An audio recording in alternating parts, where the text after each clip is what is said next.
Hi, welcome to Godro Electricals.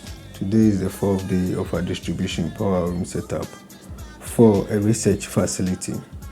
We started off by stripping of the cables so that we were able to insert cable lugs.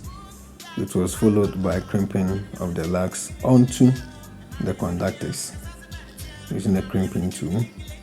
Then we proceeded to insulate the various lugs using insulation tape. Normally we would have used a shrink wrap, but in its absence we use an insulation tape, which works just as fine. There are 3 buildings on the facility, but at present only 2 are ready. That's the main building and the lab.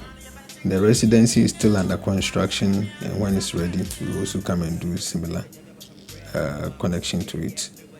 So the next thing will be connecting of the conductors onto the MCCBs. And that will be it for today. In our next visit, we will be grounding the SPD, which is on the right. Then we'll proceed with commissioning of the setup.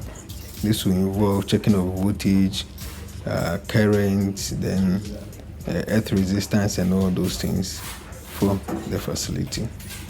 You can contact Godro Electricals for your commercial and domestic wiring. We are into solar and smart system installations too as well. Thank you.